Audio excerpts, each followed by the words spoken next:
Królowa Maksyma, gwiazda holenderskiej monarchii, choć jest jej częścią od niedawna.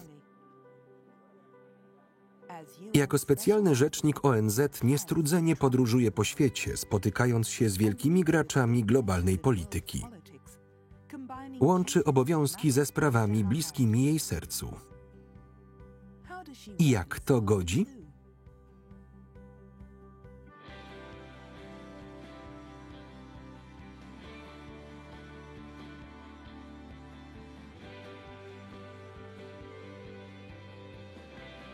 Zawód królowa. Maksyma, królowa Niderlandów. Bangladesz, lipiec 2019 roku. Kraj w Azji Południowo-Wschodniej borykający się ze skrajnym ubóstwem i trudnymi warunkami życia.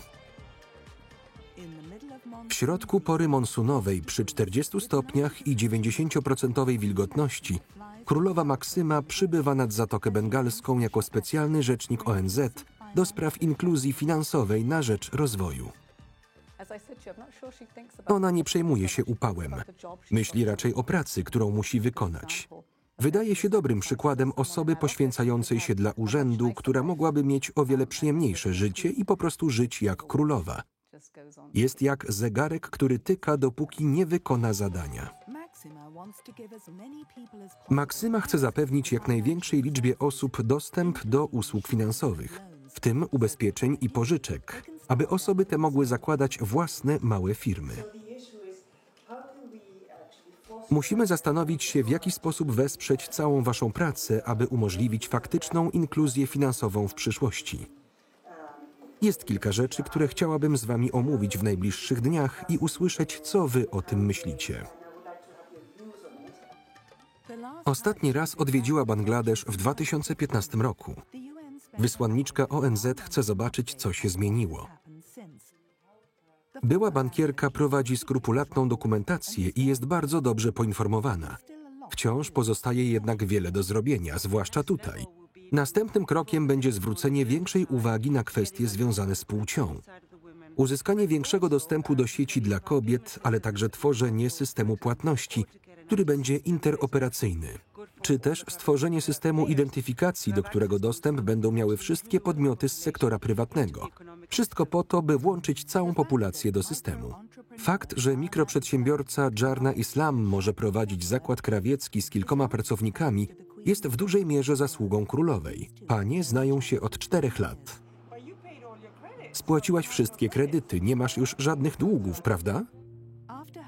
Po tym, jak jej mąż zachorował, rodzina Jarny popadła w poważne kłopoty finansowe. Kiedy ją poznałam, przyznano jej kilka kredytów i mogła zacząć odkładać. Dzięki temu była w stanie założyć firmę tekstylną z 8 pracownikami w 2015 roku. Teraz, 4 lata później, ma ich już 16. Była w stanie oszczędzać, powiedziała, że kupiła dom, zdołała opłacić edukację swojej wielodzietnej rodziny, co uczyniło z niej silną kobietę i cieszę się, widząc tego efekty.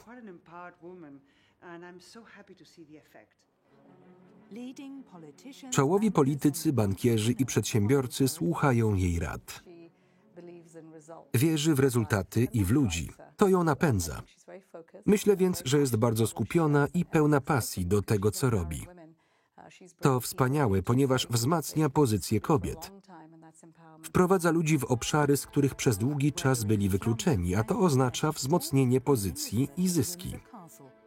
Czy to w slumsach Bangladeszu, czy u boku królowej Elżbiety w zamku Windsor, Maksyma wie, czego się od niej oczekuje. Kiedy Wilhelm Aleksander zostaje odznaczony orderem podwiązki, ona z szacunku trzyma się z tyłu. W końcu to jej mąż otrzymuje ten zaszczyt. Innym razem zajmuje honorowe miejsce. Jak tutaj obok królowej na wyścigach konnych Royal Ascot. Wszystkie oczy są zawsze zwrócone na nią. Maksyma dodała blasku holenderskiej rodzinie królewskiej. Król doskonale zdaje sobie z tego sprawę. Jest dla mnie wszystkim.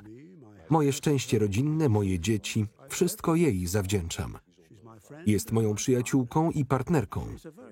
To wyjątkowa kobieta. Jestem szczęśliwy, że ją poznałem i że zechciała spędzić ze mną życie.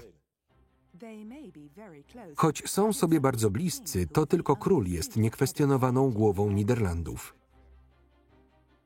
Rola monarchy jest szczegółowo określona w konstytucji. Co jednak z obowiązkami jego żony, królowej?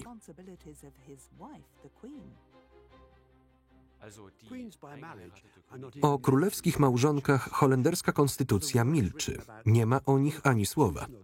Z konstytucyjnego punktu widzenia Maksyma jest nikim. Konstytucja odnosi się jedynie do głowy państwa, króla. Kto więc decyduje o tym, co wolno Maksymie? Zasadniczo kwestie te są ustalane nieoficjalnie.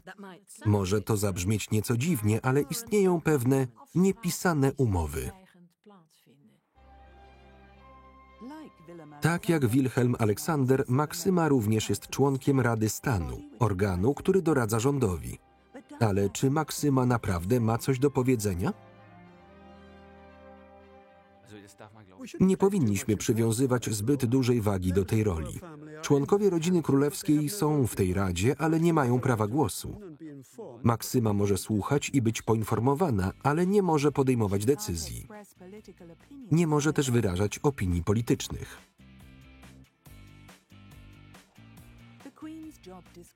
Zakres obowiązków królowej obejmuje przede wszystkim jedną rzecz – reprezentowanie i wspieranie męża w jego obowiązkach. Zaletą królowej Maksymy jest to, że zawsze jest świadoma swojej pozycji jako żony króla oraz faktu, że król jest głową państwa i odgrywa bardzo ważną rolę. Królowa bardzo to szanuje.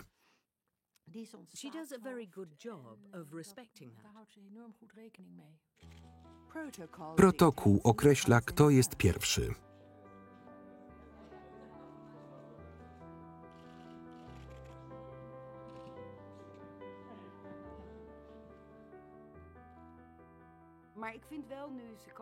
Odkąd została królową, dosłownie wycofuje się, gdy oboje reprezentują kraj za granicą. Widać również, z jaką uwagą patrzy na króla, gdy ten wygłasza przemówienie. Tu nie chodzi o mnie, tylko o mojego męża. Myślę, że to bardzo mądre z jej strony. W każdy poniedziałek para królewska spotyka się ze swoim zespołem doradców. Dokonywane są nominacje, omawiane projekty i podróże. Zespół przedstawia sugestie, a królowie dzielą się własnymi pomysłami.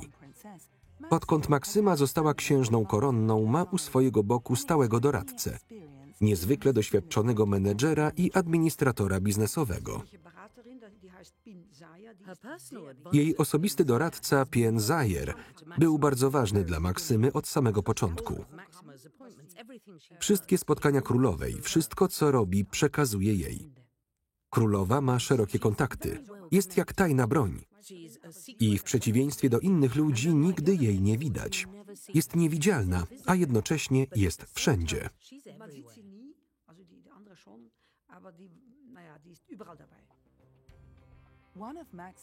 Maksymie zwykle towarzyszy również jedna z dam dworu. Jest to pozycja honorowa, niepłatna, ale wiążąca się z określonymi obowiązkami. Para królewska otrzymuje wiele zapytań i zaproszeń. Szczególnie wiele otrzymuje Maksyma. Mówi się, że spotkania należy planować z co najmniej półrocznym wyprzedzeniem.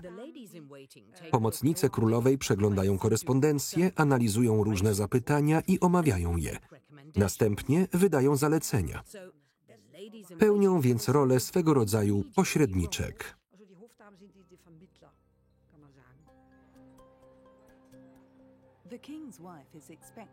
Od żony króla oczekuje się czegoś więcej niż tylko uśmiechów i uścisków dłoni.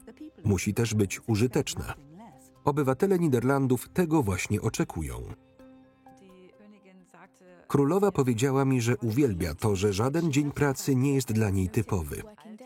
Ma swoje codzienne obowiązki, ale ma też wiele podróży służbowych i wizyt państwowych. Te dni są oczywiście zupełnie inne niż te, w których uczestniczy w otwarciu szpitala lub odwiedza instytucję, której jest patronką. Z kolei w inne dni ma wiele spotkań wewnętrznych.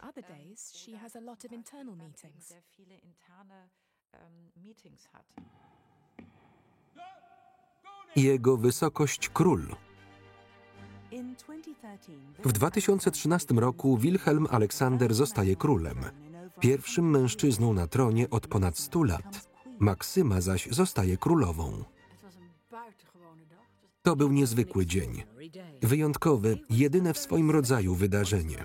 Wszyscy byliśmy wzruszeni. Maksyma wyglądała tego dnia niezwykle dostojnie. Była piękna.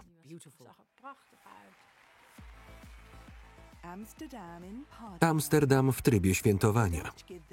Holendrzy ciepło witają nowego króla i królową. Maksyma wypełniła już królewski obowiązek zapewnienia ciągłości dynastii. Mają 3 córki: Amelię, Arianę i Aleksję. Pomimo wszystkich królewskich obowiązków, Maksyma nigdy nie zapomina o jednej rzeczy – wychowaniu swoich dzieci. Chce, aby jej córki miały możliwie normalne dzieciństwo. Wiem, że wiele rzeczy robią razem. Jest czas na pracę i czas dla rodziny. Weekendy są dla nich bardzo ważne, wręcz święte. Podobnie wakacje. Nawet królowe mogą czasem wyjechać na wakacje. Na letniej konferencji prasowej ogłaszają znajomo brzmiące plany. Wakacje są świetne, ponieważ nie muszę planować każdej chwili mojego dnia, od rana do nocy. Robię to wystarczająco często przez resztę roku. Chcemy spędzać jak najwięcej czasu z dziećmi, zajmując się różnymi rzeczami i pozostając aktywnymi. Pływanie, czytanie, wszystko to, na co zwykle nie mam czasu. Gramy w gry, śmiejemy się i co jakiś czas mała siesta.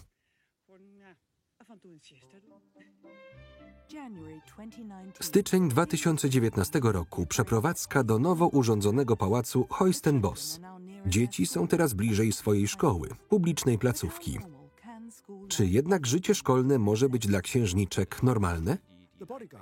Przykładowo ochroniarze zostali poinstruowani, że jeśli księżniczki zrobią coś wbrew szkolnym zasadom, nie powinni mówić o tym Maksymie ani Wilhelmowi. Ci nie chcą o tym słyszeć. Ich córki powinny mieć prawo do popełniania błędów. Król podkreśla, że on sam też tak dorastał. Z drugiej strony dziewczynki są świadome swojej wyjątkowości.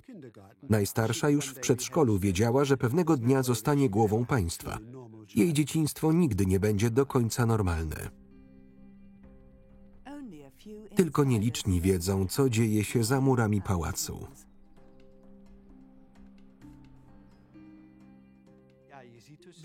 Przez cały czas są pilnowani, ale tego nie zauważają. Nawet gdy robią zwyczajne rzeczy w trakcie weekendu, jak praca z nowego domu. Zadania Maksymy często nie różnią się wiele od zadań menedżera. Wieczorami zwykle pracuje dla ONZ i prowadzi wideokonferencje z Waszyngtonem i Nowym Jorkiem. To dobra pora ze względu na dużą różnicę czasu. Inna część jej pracy. Obowiązkowe sesje zdjęciowe dla prasy i obywateli. Odbywają się one jednak tylko 2 razy w roku. W lutym, kiedy są na nartach w Austrii, i w lipcu przed wakacjami. Maksyma upewnia się, że Amalia, następczyni tronu, powoli przyzwyczaja się do blasku fleszy. Czy jej córce podoba się rola księżniczki koronnej? Wciąż nie pogodziłam się z faktem, że to naprawdę moje życie, ale wiem, że mam też dużo szczęścia. To ekscytujące życie? Czasami tak. Jak to? Powiedziałam czasami. Jeśli coś stanie się królowi, Maksyma zajmie jego miejsce, dopóki księżniczka Amalia nie osiągnie pełnoletności. Była to jednogłośna decyzja parlamentu. 27 kwietnia korona i społeczeństwo świętują urodziny króla. Co roku w innym miejscu. Jednak to królowa jest zawsze w centrum uwagi. Jest urodzoną gwiazdą, uwielbia kamerę i występy publiczne. Pod tym względem wyprzedza swojego męża. Córka zwykłych ludzi czuje się naturalnie w kontaktach z publicznością. Para królewska jest niezwykle popularna w Holandii, częściowo dzięki niej.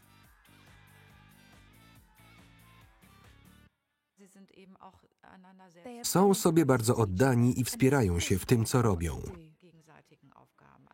Ona nie jest tylko ozdobą króla. Można wyczuć ogromny wzajemny szacunek. Kiedy Maksyma wyjeżdża w podróż służbową, towarzyszą jej kamery.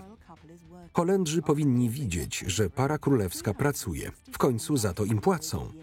367 000 euro rocznie to pensja Maksymy plus dodatkowe wydatki.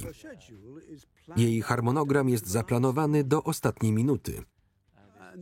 Gdy wysiada z samolotu, ze względu na status królowej jest baczniej obserwowana niż gdyby była mężczyzną. Ludzie skupiają się na jej stroju. Jej wygląd jest poniekąd jej wizytówką.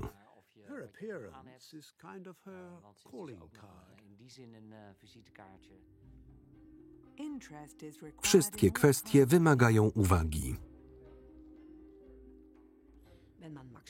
Maksyma i król nigdy nie są sami. Wokół zawsze jest mnóstwo ludzi, a oni są w centrum uwagi. Zawsze trzeba mieć się na baczności. Nie można zachowywać się niechlujnie, bo zrobią ci zdjęcie. Trzeba być ostrożnym. Para królewska złożyła więcej oficjalnych wizyt w Niemczech niż w jakimkolwiek innym kraju. To najważniejszy partner handlowy Niderlandów. Zaangażowanie Maksymy i Wilhelma Aleksandra jest formą królewskiego marketingu. Udział monarchii jest istotny. Zwykle towarzyszy im delegacja handlowa. Król i królowa otwierają wiele furtek, które w przeciwnym razie pozostałyby zamknięte dla holenderskiej gospodarki i kultury. Ich obecność ma ogromne znaczenie.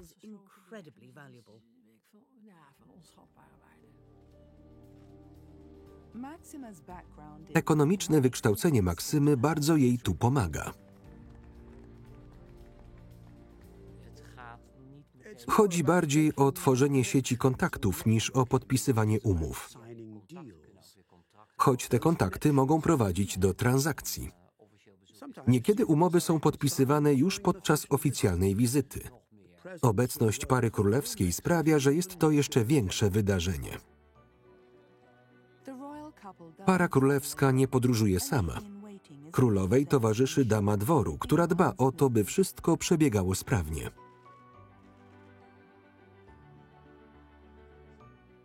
Damy dworu mają za zadanie podtrzymać prezenty lub płaszcz, gdy robi się gorąco. Lub podać królowej płaszcz, gdy jest zimno. Podczas przyjęć, na których Maksyma rozmawia z ludźmi, dama dworu pilnuje czasu i podpowiada, czy kontynuować, czy może porozmawiać z inną osobą.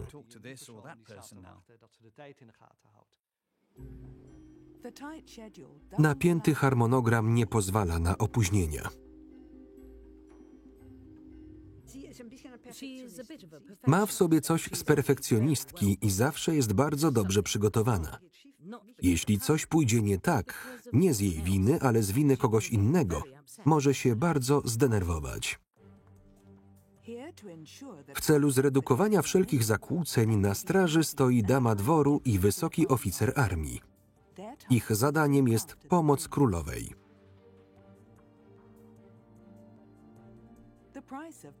Cena popularności, stała obecność ochrony. Niewzruszona Maksyma dalej wykonuje swoją pracę.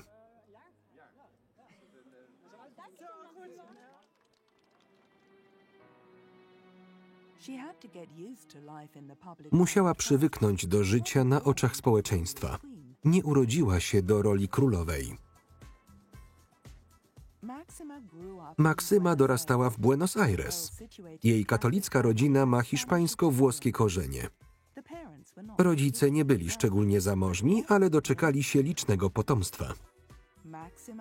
Maksyma, 2 braci, 1 siostra i 2 przyrodnie siostry z pierwszego małżeństwa jej ojca. Uczęszczała do elitarnej szkoły prywatnej. Wkrótce poznała tam dziewczyny z argentyńskiej elity.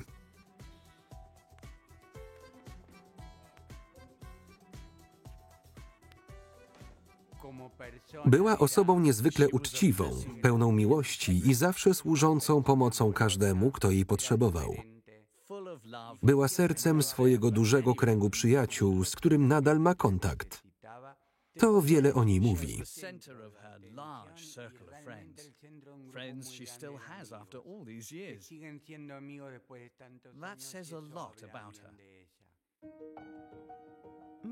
Maksyma studiowała ekonomię na renomowanym papieskim katolickim Uniwersytecie Argentyny w Buenos Aires. Jej profesor dobrze ją pamięta.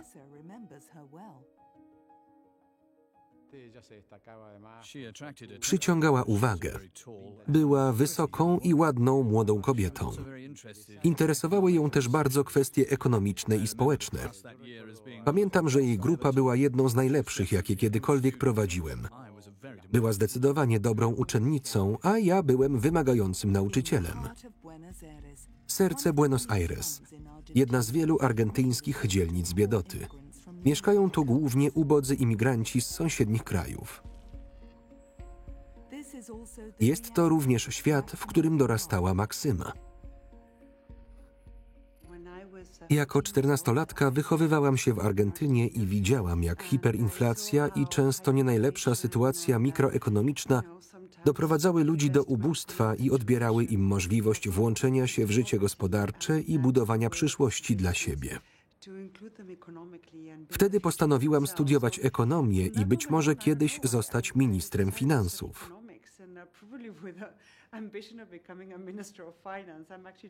Żartuję, ale trochę tak było. Naprawdę chcę pomagać ludziom, by żyło im się lepiej. Zaledwie kilka kilometrów od slumsów znajduje się bank, w którym pracowała jako studentka. Zawsze była bardzo wrażliwa społecznie. Nigdy nie była próżna, nie uważała się za lepszą od innych. Nie nosiła markowych ubrań, nie była snobką.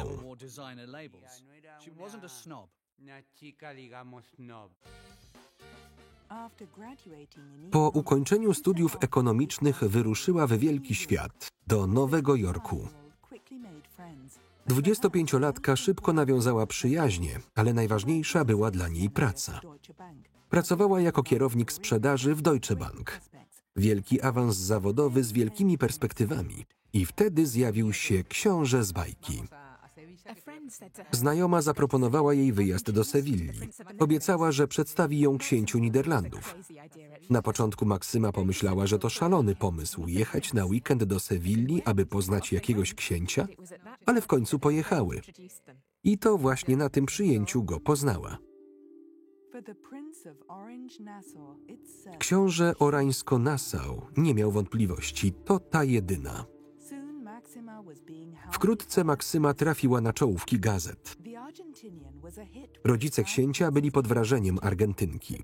Wykształcona bankierka zdawała się mieć nieskazitelne CV. Jej ojciec natomiast skrywał sekret.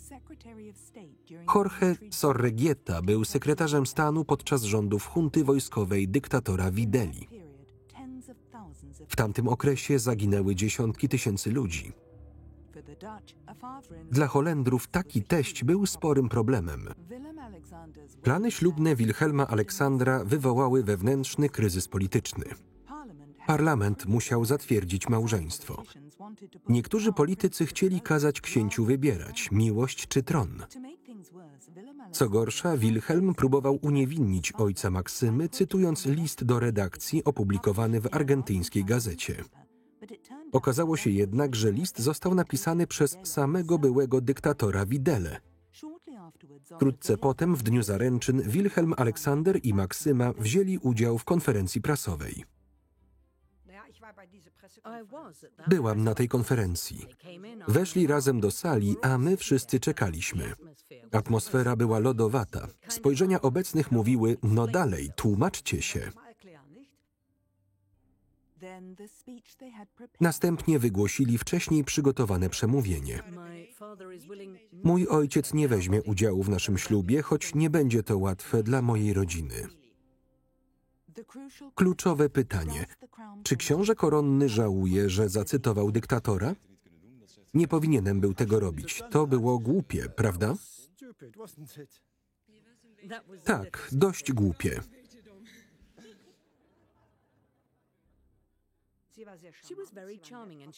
Była bardzo czarująca i mówiła po holendersku. Wszyscy byli zdumieni.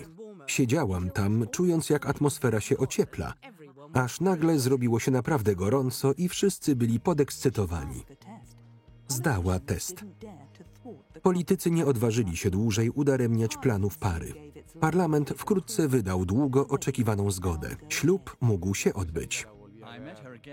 Spotkałem ją ponownie w Nowym Jorku, zanim wyszła za mąż. Pomyślałem, że jest bardzo odważna, wychodząc za przyszłego króla. Ale miałem dobre przeczucia. Z jej silną osobowością sama ustali własne zasady w jej nowym życiu.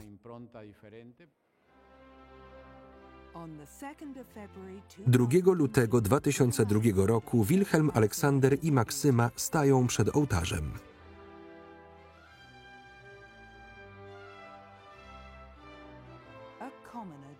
Kobieta z ludu stała się częścią holenderskiej monarchii.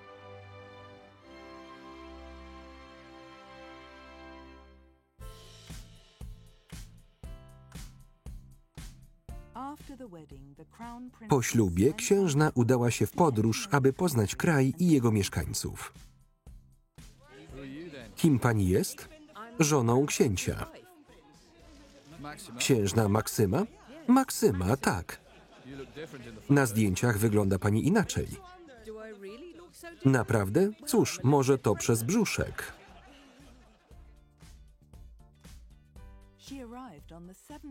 Urodziła się 7 grudnia 2003 roku. Przyszła następczyni tronu. Jej rodzice nazwali ją Amalia na cześć jednej z ich słynnych przodkiń. Imię pochodzi od pierwszej Amalii w historii rodu orańskiego Nassau. Zamek Braunfels nad rzeką Lahn. Wpływowa kobieta z odległych czasów. Myślę, że to nie przypadek, że przyszła królowa ma na imię Amalia. Moim zdaniem istnieje bezpośredni związek. Nasza Amalia miała wiele pozytywnych cech. Z pewnością dobrym pomysłem było nazwanie następczyni jej imieniem.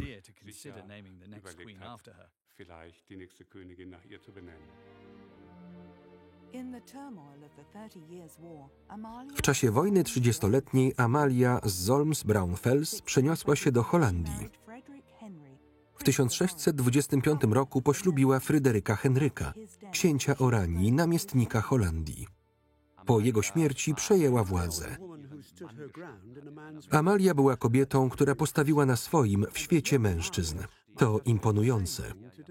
Młoda Amalia być może będzie musiała zrobić to samo dzisiaj.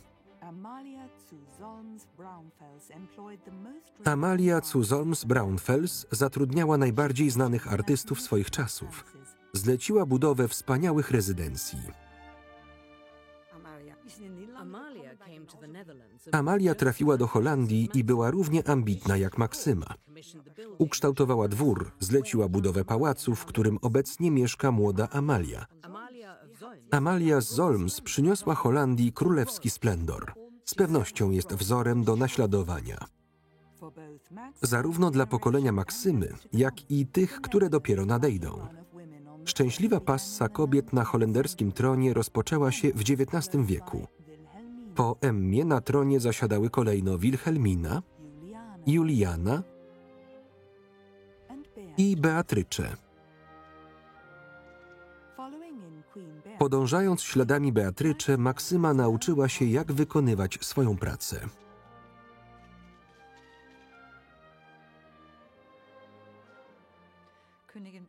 Królowa Beatrycze była prawdziwym wzorem dla Maksymy. Beatrycze wzięła Maksymę za rękę, gdy była jeszcze królową i udzieliła jej kilku bardzo ważnych rad. Maksyma mądrze postąpiła, słuchając tych rad i kierując się nimi.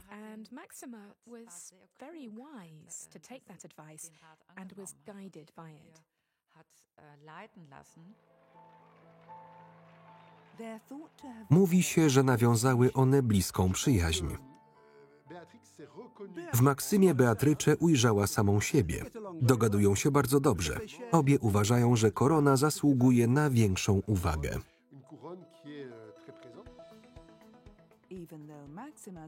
Wykształcenie Maksymy przygotowało ją do różnych wyzwań. Od 2009 roku pełni ona funkcję specjalnego rzecznika ONZ do spraw inkluzji finansowej na rzecz rozwoju z własnym biurem i zespołem w Nowym Jorku.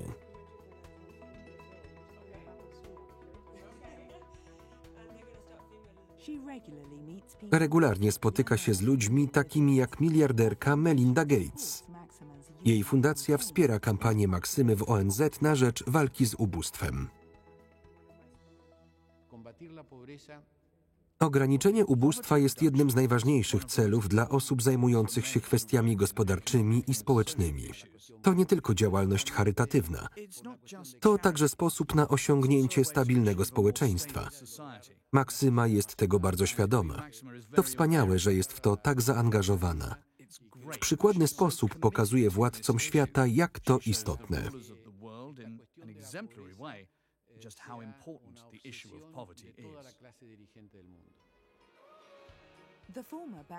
Była bankierka wie, co robić nawet w Bangladeszu. Jako wysłanniczka ONZ przeprowadza badania i sprawdza wyniki podjętych działań. Dzięki nowoczesnej technologii wiele osób może teraz przelewać pieniądze przez telefon. Operatorzy telefonii komórkowych oferują mikrokredyty, ubezpieczenia i konta oszczędnościowe. Wysiłki Maksymy przynoszą efekty. Połowa ludności uzyskała dostęp do usług finansowych. 4 lata temu była to zaledwie 1/3. W rzeczywistości w ciągu ostatnich 4 lat progres zawdzięczamy mobilnym usługom finansowym, co jednak tylko zwiększyło różnice pod względem płci.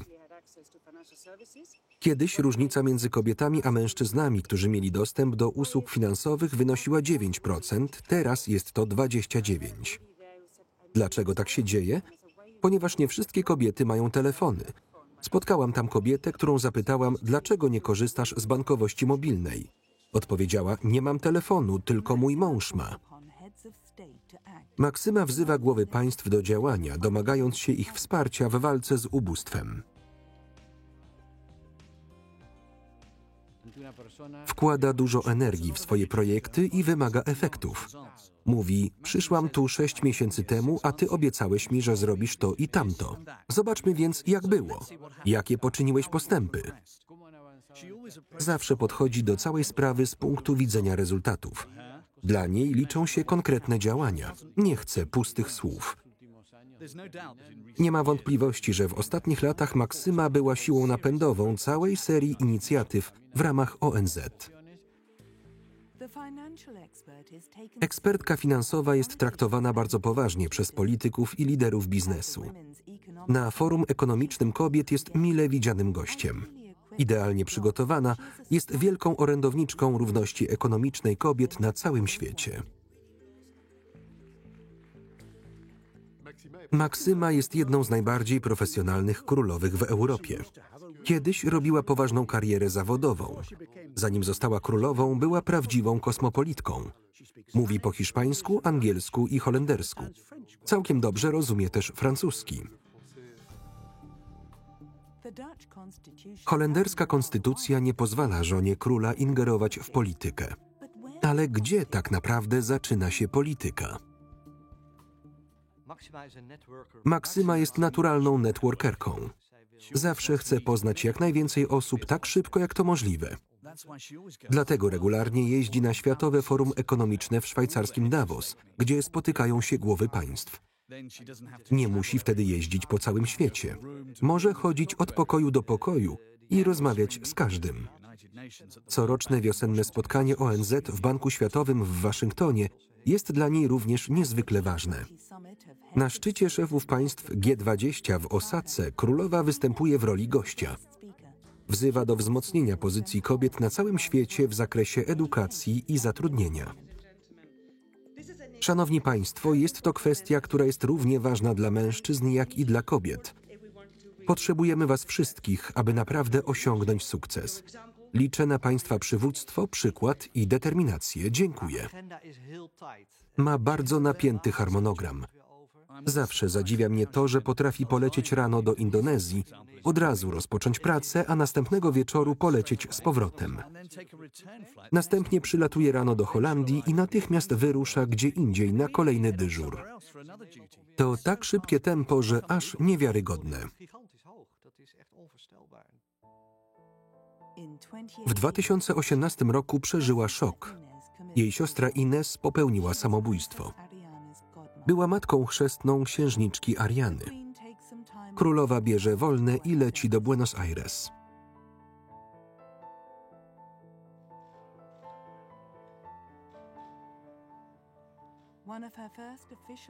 Jedna z pierwszych oficjalnych wizyt po śmierci Ines. Maksyma odwiedza szpital. Królowa jest wyraźnie poruszona, ale rozmawia z dziennikarzami o śmierci swojej siostry. Moja kochana siostrzyczka też była chora. Nie mogła znaleźć spokoju i wyzdrowieć. Naszą jedyną pociechą jest to, że w końcu odnalazła spokój.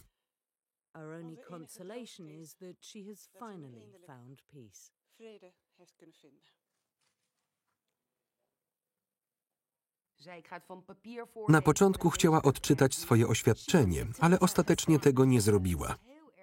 To było bardzo odważne, bardzo ludzkie. Później odwiedziła ośrodek prewencji samobójstw. Depresja wciąż jest tematem tabu, ale królowa uczyniła z niej temat publiczny. Depression is still a bit of a taboo, but the Queen has made it a public issue.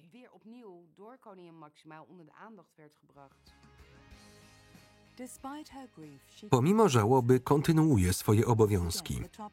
Po raz kolejny tematem są finanse. Jako honorowa przewodnicząca platformy Smarter in Money Matters zachęca dzieci do nauki, jak postępować z pieniędzmi. Niektóre dzieci mają trudności z obchodzeniem się z pieniędzmi.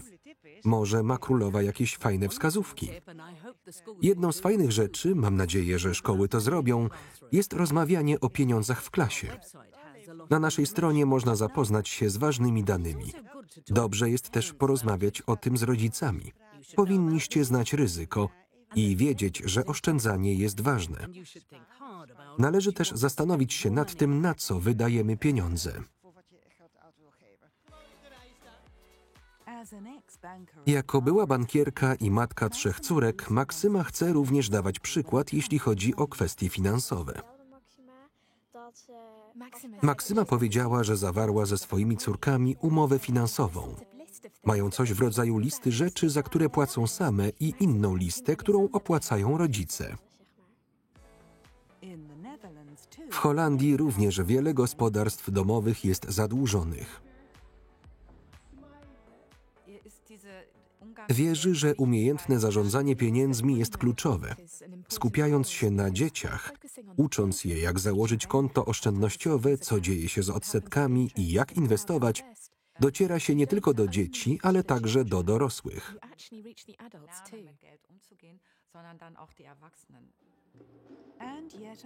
Jeszcze jedna ważna lekcja, tym razem muzyczno-ruchowa.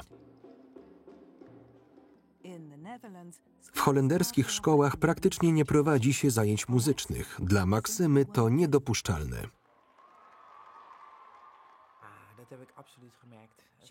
Pochodzi z kraju, w którym dorasta się w otoczeniu muzyki i tańca, kraju o ognistym temperamencie. To wspaniałe, że wykorzystuje własne doświadczenia, aby przekazać swój entuzjazm i radość z muzyki wszystkim dzieciom w Niderlandach.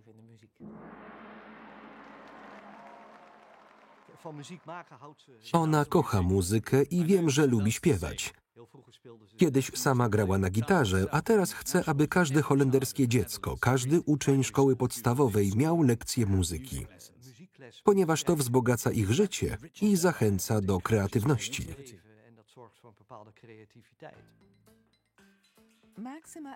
Maksyma jest również honorową prezeską fundacji More Music in the Classroom. To jedna z ich reklam. Jej własny salon przekształcono w studio telewizyjne. Wszystko w szczytnym celu.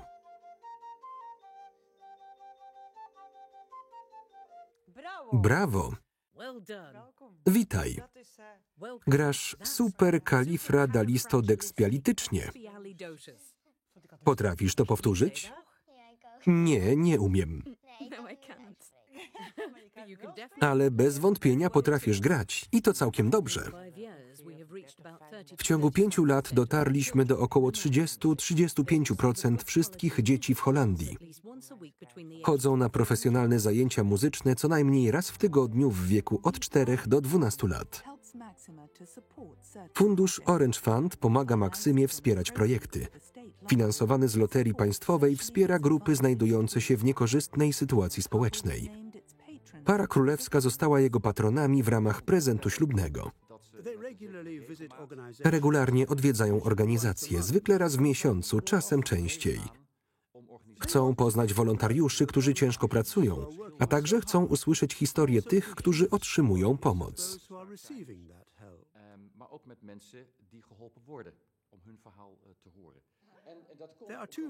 Dziś odwiedzi nas 2 wyjątkowych ludzi. Powitajmy króla i królową.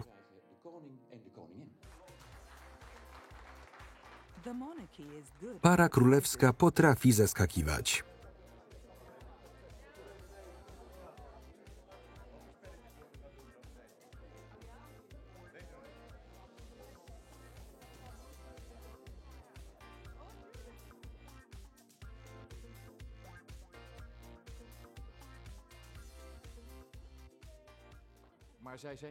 Oboje potrafią stworzyć bardzo swobodną atmosferę, często za pomocą prostych gestów.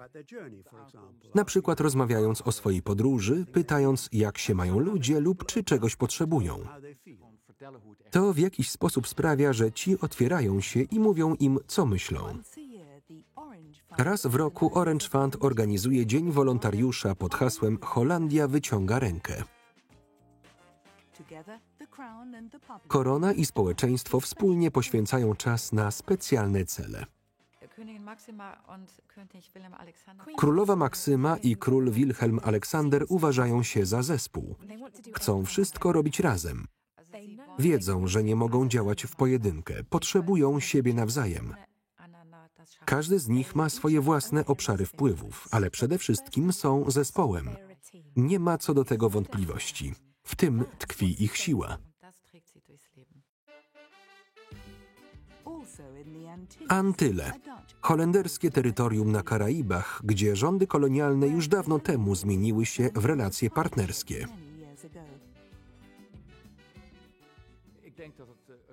Para królewska daje ludziom poczucie przynależności. Stanowią dla nich symbol ważnego połączenia.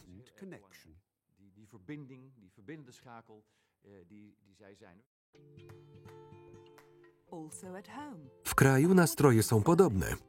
Według sondaży 84% Holendrów uważa, że Maksyma dobrze wykonuje swoją pracę.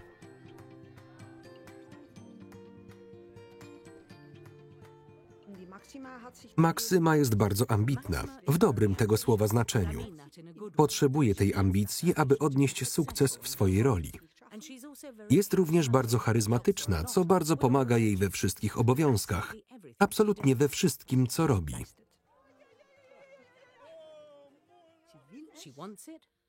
Jeśli czegoś chce, potrafi to zrobić i robi to.